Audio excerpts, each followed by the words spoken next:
Hi, I'm Katie Halcrow with Power Up Prep, and I'm super excited today to take you through some tips and strategies to help you power up your ACT. If this is your first time with us, first, welcome. Second, check out the link below. There, you're going to find the ACT questions and the note sheets that you can do along with these videos. All right, so let's get those materials together, and we're going to be ready to power up.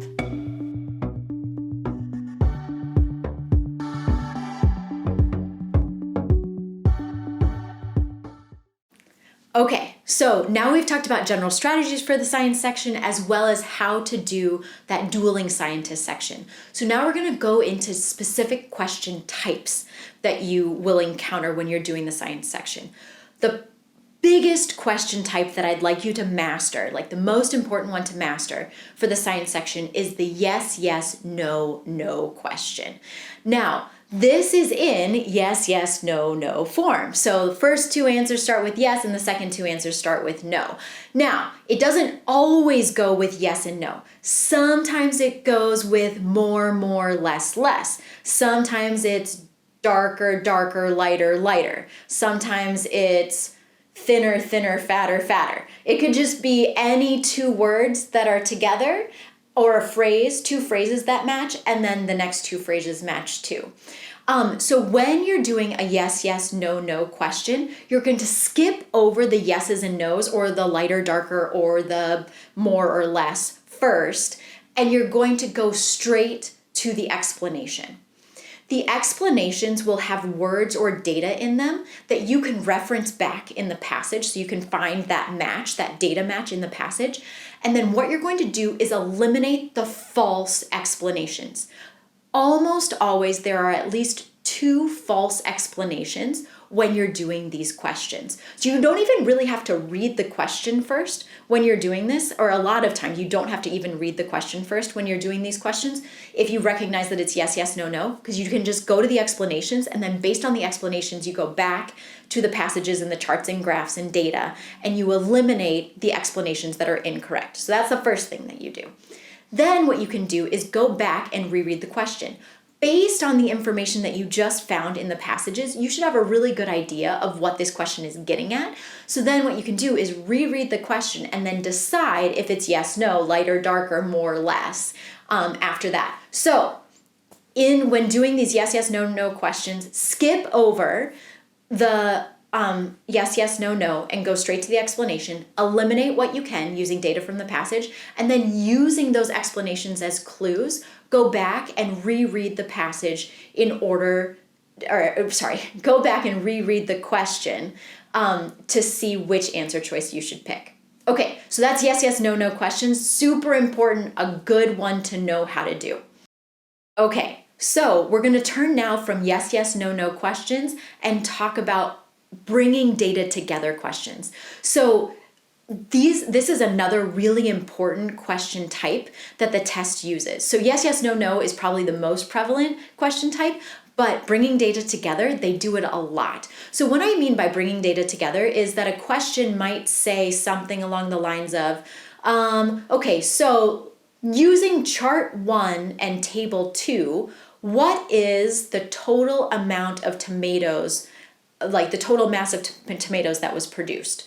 Okay, well, maybe chart 1 talks about the average mass of a tomato, right? Talks about the average mass of a tomato. And then table 2 talks about the average number of tomatoes that are produced per plant.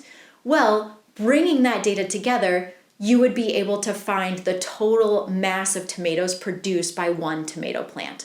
So if the question asked, okay, well, what's the total mass produced by this one tomato plant? You would know by bringing those two pieces of information together. So whenever they list in a question two different charts, graphs, tables, diagrams, etc., you're going to need to use both of them. So what you need to figure out is how to take data from one table or graph or chart or equation and apply it to another. So if you have a data point from one graph, how do you take that data point from one graph and apply it to the other graph? That's when you're bringing data together.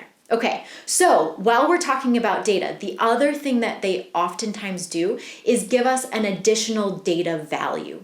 For example, let's say that there was an experiment about kilowatt hours of electricity used by households. And so they had a graph on there that graphed by the number of people in a household, how much kilowatt usage they did. And they had a data point for 1-member households, 2-member households, 3-member households, 4-member households, 5-member households, and 6-member households. But they didn't have a data point for 7-member households. What you could do is go to where that data matches. So what you're going to do is you're going to look at your piece of data and find where matching data exists. And then you're going to go to that data place and find the trend in the data and then insert your new data point into that trend. So you would assume that average kilowatt usage goes up, the number of people in your household that you have. So then according to this graph, our usage for 7 people would be higher than 6 people. So then we could pick an answer choice where the value was higher. Does that make sense? Okay, so we've talked about yes, yes, no, no questions. We've talked about bringing data together. So if we have 2 places that data exist, we need to bring them together in order to find an answer choice. Like if we're finding total mass produced by a tomato plant, we need to find the average mass of a tomato and the average number of tomatoes produced per plant. And then if they give us an additional data value, we need to find where that data exists and then find the trend in the data and then insert our new data point into that trend.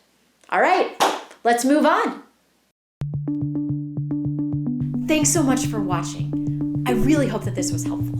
If you have any questions or comments, please don't hesitate to leave them below. We love to hear from you. Also, if you like what you see, hit the subscribe button so that you won't miss out on any of our curriculum or other tips and tricks that can help you power up your ACT.